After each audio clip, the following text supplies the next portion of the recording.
Hi guys, welcome back to the channel. I'm Office Blow Daz. I'm Gaynor. Okay, before we start, if Patreon's your thing, check out the link below and see what we got on there. We've got full watch-alongs, Modern Family, mainly Modern Family, isn't it? Yeah, Always Sunny in Philadelphia. Yeah, Always Sunny in Philadelphia, Seinfeld, F is for Family. Yeah. But we've just finished The Quarterback, We have. which was absolutely brilliant. Yeah. You know, the Netflix series, absolutely really good. So if we're still doing Welcome to Wrexham. Welcome to Wrexham is on there as well, yeah. So there's loads of stuff on there, check it out. But the Quarterback was a great watch, wasn't it? Yeah. A bit of EWU Explore with Us. I really do like this channel. Yeah. Videos, the voice is great. It's proper like, what's the word like? Gripping. It is gripping, yeah. It's like proper police voice sort of thing, Yeah. activity. But let's get into this one. This is when a cop accidentally records something shocking. Explore with Us. Let's go for it. Hi, I'm calling in Thomas and Dexter Avenue North. I think somebody's dead. So I believe it's going to be Carr versus Ped, and they're doing CPR. I'm sorry, Fire, I don't have more for you, but it just occurred, and I believe the officer's involved. She was 26. Car versus Ped, is that? Car versus pedestrian. Yeah, that's what he said at the top. Over. Yeah, it looks like someone's been run over, yeah. Right. Anyway, she had limited value. What? Were you aware that it was being recorded? No, I was not. When police received disturbing information in reference to a potential overdose, a race to the scene will trigger a sequence of shocking tragedies. On January 23, 2022, at 8 p.m., Seattle police dispatchers receive a call that will set in motion a night of both madness and scandal. It's hard to think. Okay, that happens. All right, well, just try to relax and think with me. Have you done cocaine before? Yes. Okay. Do you think you've overdosed on it? I think so, yes. Okay, so I'm going to get you some help, all right? Okay. So stand by. Can I have your name, please? No. Just so we know who we're looking for. We're getting some assistance to you as quick as we can right now. You can call me Alex. Alex, did you want to give your last name? No, I'm okay.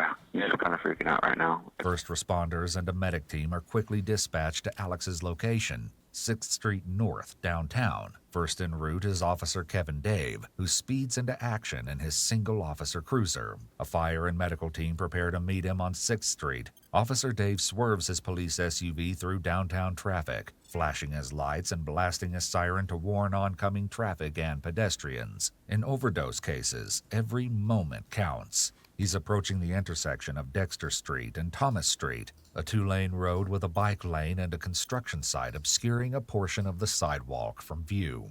Officer Dave speeds through this 25-mile-per-hour zone when the catastrophic happens. Some of the following footage has been redacted out of respect for the victim.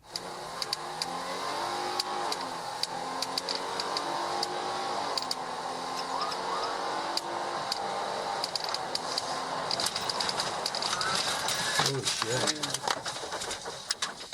3 Mary 2, started supervisor start fire for a struck pedestrian. Off-screen, Officer Dave quickly jumps out of his vehicle. I didn't hear any sirens going. It might have been flashing, but I didn't hear the noise of the siren.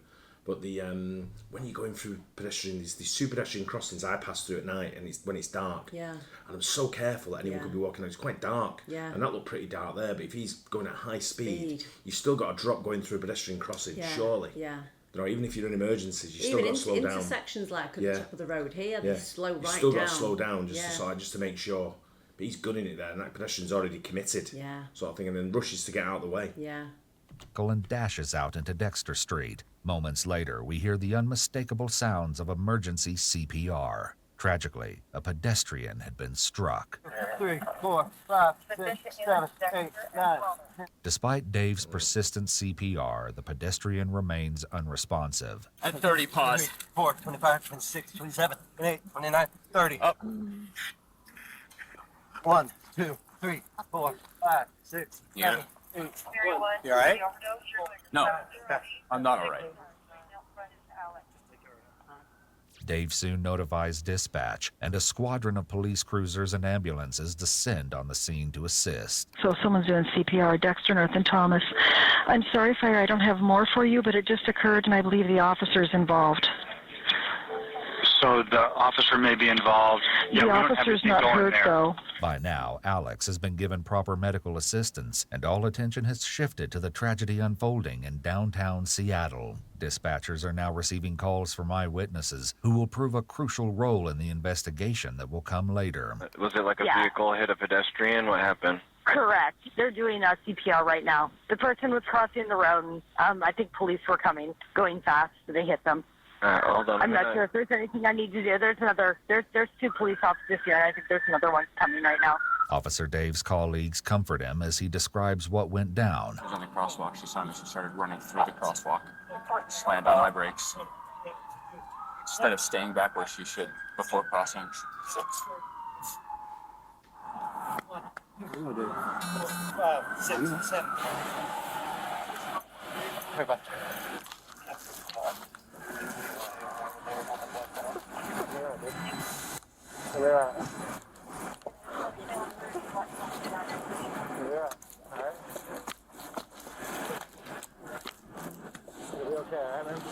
The same cannot be said for the young woman lying unresponsive in the street, a 23-year-old grad student. Despite medics' best attempts, she passes away after being transported to the hospital. Yeah, Dave, you okay? Physically? No medical issues. No medical issues. Okay. I'm not going to ask any questions. I just don't want you to know that I'm here for you. That we're going to get you everything that you need. Okay. Okay. He's going to run through his head now. Everything he's done. Yeah. He's at high speed. Was his sirens on? Was he doing everything correct? Yeah. As a police officer to get to the emergency response to what was going on with the overdose. Yeah. But I mean, just I can imagine. You can't imagine, can you? Yeah. You know, if you've caused somebody's death, it's just horrendous. Yeah, I know. But he's obviously feeling In it. the line of duty as well. I know. Thanks, Elsie. All right, man. While the true intentions behind the officer's assertion that he won't ask questions is unknown, it's possible he's trying to protect Officer Dave. Clearly, body cameras are rolling and documenting the conversation. There are also labor and department policies involved in these types of situations. Some agencies won't allow a responding officer to question an involved officer and require an internal group or external law enforcement agency to do so. One important purpose of this type of policy is to maintain impartiality. Yeah. Many police are represented by unions, and it's possible that it could be against union rules for officers to question each other without the presence of a union representative, counsel, or both. As stated, the specifics of this particular incident are unknown, and these are a few of the potential reasons the officer has stated that he won't question Officer Dave. Photos of the aftermath were taken, and evidence was tagged and inventoried. Officer Dave's cruiser, a Ford Police Interceptor, had sustained heavy damage to its front push bar, passenger side headlights, and minor cracks to its front windshield. Debris was scattered across the cold Seattle pavement. 2 AirPods were found, presumably ejected from the pedestrian's ears at the moment of contact. Body cam footage from Officer Dave's cruiser was inventoried and sent to the police archive to be reviewed during a pending internal investigation. Another police body cam would later elevate this freak accident to the level of international scandal. Several witnesses later told what they saw from where they stood on the sidewalk that fateful night. I was trailing behind them. We changed sides of the street to avoid a construction zone. They were ahead of me. They were crossing the street. We heard a siren. I heard a siren. I would presume the pedestrian also heard a siren. I observed them beginning to run, presumably to exit the roadway as they heard a siren approaching. And then I heard a loud thump, and I observed the police officer come to a halt. I was not far behind them, so I was coming into view of Dexter Street. It was very quick. You saw the collision. What happened after that?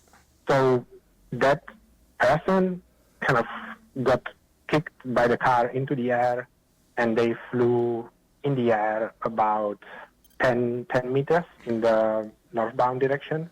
Certain factors were suspected to have contributed to the deadly collision. A construction site leading up the east of Dexter Street significantly obscured driver vision, and a partly see-through metal chain fence led out to the edge of the road. Orange construction barricades also partially obstructed view of the intersection from afar. The pedestrian was evidently already walking outside the crosswalk when Officer Dave began to approach in his cruiser. She was possibly wearing AirPods that could have made hearing police sirens difficult. Later analysis of the footage revealed that Officer Dave had performed proper collision avoidance, braking and emergency steering to the center of the street. He'd initiated his siren appropriately moments before the collision. Unfortunately, the Ford Cruiser was too powerful to be slowed by a short period of braking, and the steering didn't effectively change the direction. Officer Dave is sent to the West Precinct and is met by Officer Daniel Otterer from the DUI squad, whose duties include investigating drivers for signs of impairment. It's protocol to have drivers evaluated in serious injury or fatality collisions. After completing his testing of Officer Dave, Officer Otterer concludes that Dave has exhibited no signs of impairment and is safe to operate a motor vehicle. Weeks later, police archivists were routinely going over body cam footage to prepare for internal review and analysis. In the process, they stumbled on a potentially problematic piece of audio captured by Officer Otterer's body cam immediately following his session with Officer Dave. The body cam had recorded Officer Otterer's side of a phone conversation with Mike Solon, the president of the Seattle Police Officers Guild. Yep, totally. All right, brother. Well, yep. I'm sure GCIS is. And, he was good. He says, well, normally we don't give voluntary statements. And I said, hey, you're going to have to decide if you wanted to give a statement or not. But it does not seem like there's a criminal investigation going on. Yeah, I mean, he's going 50. That's not out of control. That's not reckless for a trained driver. Yeah, lights and sirens. Yeah, well, there's some... So there was a siren going on, but she's obviously got earpods. Yeah, that's what I said before, that Yeah. she couldn't see it was coming, and with the AirPods she couldn't hear it coming, so she was already in the middle of the intersection. 50 mile an hour in the street there. I'm assuming that's a 30 zone with the pedestrian crossings and the traffic lights and everything that's going on. Especially with construction going on as well, it probably might even be reduced to less. Yeah. But 50 is not really high speed. No. To sort of like, but it's just like I say, it looks like a tragic accident. Yeah. If not paying attention as a pedestrian. Yeah. Trying to get out of the way, and the cars come through, and just unfortunate, not paying attention. Yeah, well, if you look where we live, that Burton Road, the police go down there, and I'm like so surprised that nothing's happened. Yeah, they go down a lot. Because I've seen loads of people going between parked cars and crossing there. That's a 20 zone, that, and I reckon the police go down there at least 50, 60, easy. Yeah, with an emergency. Initially, he said she was in a crosswalk. There's a witness that says no, she wasn't. Unfortunately, witness statements aren't always reliable. Clearly, the victim was in the crosswalk at the time of impact. But that witness could be different because I don't think she was thrown 40 feet either. I think she went up on the hood, hit the windshield, then when he hit the brakes, flew off the car. But she is dead.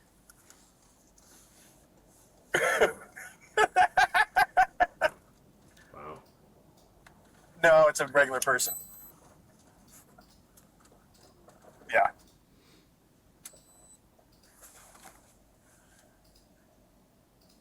Yeah, just write a check. Just, yeah, $11,000. She was 26 anyway. She had limited value. Apparently, Daniel was unaware that his body cam was still recording. Through extensive police analysis, it was determined that Officer Dave had been going upwards of 70 miles per hour and that the pedestrian had been flung nearly 140 feet. The body cam video was brought to light, allegedly by a leak to the media, and complaints from outraged citizens began pouring in. It turns out that Daniel Otterer's duties went beyond those of the DUI force. He also served as vice president for the Seattle Police Officers Guild. With pressure mounting, the Police Officers Guild issued a press release addressing the alleged misconduct. In it, they claimed that Officer Otterer's comments had been taken out of context. Within days, the Office of Police Accountability had received a complaint that alleged Officer Otterer had violated department policy.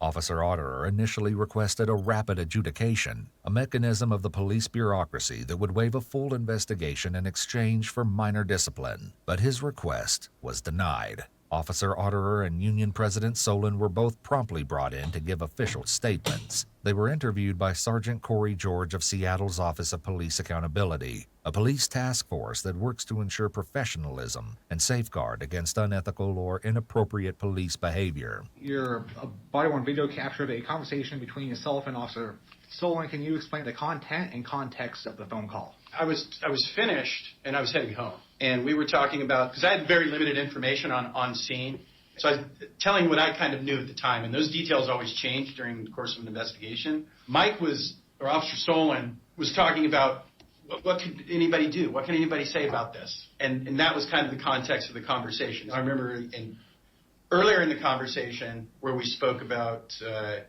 boy, it never stops. It's always something happening. We were talking about that. And then this was a conversation about maybe things we knew at the time, and then this is awful. It's kind of like backtracking a little bit. He's trying to pedal backwards and sort of like, come about, we were talking about something different, or what the way it is. That's what I'm reading sort of like so far. But the thing is, they said that he was, they said first he was doing 50, now they're saying he was doing 70. They can find out what speed he was doing. Yeah, they're normally on the police. What you call them? Telematics. Yeah. Tell you exactly what speed, what his braking was, and everything. Yeah, we have telematics in our vehicles, and we can tell everyone how people are driving and what's going on. But I just don't like his attitude when she's dead. Just write a check. Laughing. Yeah. That's wrong from a police officer. Of course it is. Yeah. Was a conversation about maybe things we knew at the time, and then this is awful. What can attorneys possibly say about that? And that was the end of the conversation. Were you aware that it was being recorded? No, I was not. It has been alleged that you violated SPD Policy Manual Section 5.001, Standards and Duties, Subsection 10, Employees shall strive to be professional. What is your understanding of this policy section? I understand it very well. You don't want to do anything that could potentially diminish trust in the police department, cast doubt on an investigation, or cause a problem where the police department might have to explain something. Do you believe that you violated this policy? I did not violate that policy. It was a private conversation in a car alone that just happened to be recorded by my camera turning on, probably when I made a U-turn, or another car could have simply passed by. Next came Mike Solon, Daniel's boss and good friend. At one point, Officer Otterer says she's dead and begins laughing shortly thereafter. Do you recall what you said to Officer Otterer to make him laugh? I remarked on he commented on how fast the officer was traveling and how she unfortunately was struck by the police vehicle and how that she hit the windshield of the vehicle. And I was remarking that she was more than likely dead instantly, which was a tragedy. And I said that the city is going to have to pay out a lot of money on this one. And that was the context of the conversation. At one point, Officer Otterer mentions just write a check. Then he laughs for a few seconds and says $11,000. She was 26 anyways. She had limited value. Do you recall what you stated to Officer Otterer to have him elicit that response? Well, it was remarking on how the city is going to have to pay out a ton of money to the family in this tragic situation. And then how can the city, lawyers in general, speaking and negotiating on the city's behalf with the family, how do you put a price tag on human life? And that was the crux of the conversation. Okay. So you don't believe that any of the laughing was making light of the situation or laughing at the fact that somebody had died? I think without context, just hearing the audio, which was unfortunately captured in a private phone call, you could have that as a reasonable takeaway. Police officers, we deal with tragedy almost on a daily basis. And we're human beings just like the next person. But we have to process these in a manner that allows us to go to that next tragic event. And humor and sarcasm is used for us as a coping mechanism. That's not. In response to the events, the Seattle Police Department announced on September 28, 2023, that Officer Daniel Otterer would be reassigned to a non-operational position. Records show that over his 12 years on the police force, he had been investigated dozens of times for various incidents. The victim, Janavi Kandula, was 23 years old and a graduate student when she met her tragic death on Dexter Street. In September of 2023, Northeastern University in Washington elected to award their mourned student a posthumous degree. The King County Prosecuting Attorney's Office is currently conducting a criminal review of the crash. Hi. Yeah, I think he's they're obviously making light of it, and to use the excuse that sarcasm and what was the other thing he said? Humour. Yeah. Sarcasm, humour is something that gets us through tragedy. I'm not sure about that. Not being a police officer talking about a victim and a case that's just happened. Yeah. Recently, sort of thing. I understand that they do go through that every day, Yeah, and you become not immune to it, but you have to be able to move on to the next thing, but not like that. No, use that in a different context. Don't talk about a victim. Yeah. Move on to something else that's going to humour you and be sarcastic on. Yeah. You don't want to talk. You don't necessarily need to talk about something that's happened which is tragic. Yeah. To get over tragedy, you can talk. you know, you can, I mean, not a psychologist obviously, but you know, you can definitely talk about other things and make yourself laugh. Yeah. And watch comedy on the TV. Yeah. That's not, you know, anything like that. Listen to a podcast that's talking about humour and sarcasm. But I'm not sure on that one. I think they're full of shit, the cops. I do as well. I feel bad for Officer Dave, whatever his name was, for what he's gone through and all that sort of thing. And he wasn't, I'm not sure he was in the wrong much. It's just an unfortunate accident, I think. I'm not sure whether there is a limit that you can't go over when you go into an accident, or an emergency. Like, you know, if you're in a 30, are you allowed to only go up to 50, or are you allowed to go up to 70? I don't know if there's a rule. If you watch the police shows I watch, sometimes what they do is they sort of like they analyse the situation they're in. Yeah. So they'll report back as they're talking with the cameras rolling, and they'll say traffic moderate, conditions are dry. Doing 40 and a 30 or 60 and a 30 or whatever they're doing, and they're chasing somebody sort of thing, and you know, can they continue in the chase? Yeah. But that's one of the situations where he was doing 63 miles an hour in a 30, I guess, and it was just, I think it was one of them. She had her AirPods in, and I think it's one of them. It's just a tragedy. I see cyclists driving down the road with AirPods, and I think you shouldn't do it. No. It's dangerous. Yeah. I don't want to be that Mr. Safety Officer of can't do this, can't do that. Yeah. But I think, you know, if you're channeling out your hearing for what you've got, you know what I mean? A lot of the time in the car, I have my volume on my radio quite low. Yeah, I have mine quite loud. Yeah, but it's not much different from that. But you're in a car, you're not sort of like out cutting across streets and things like you're staying in your lane. Yeah. But yeah, it's just a tragic accident, I think. But what the cop said at the end was just a bit of a no-no for me. Yeah, and I think, you know, if the investigation, be interesting to see what happened with that investigation, because I think he'll probably be on non-operational duties for a while, or maybe lose his job, which is, you know, probably fair enough at the end of the day. Yeah. No one needs cops saying things like that. No, exactly. Really. But anyway, there you go. Hope you guys enjoyed it. Don't forget to like and subscribe, and we'll see you on the next one. Bye. Cheers.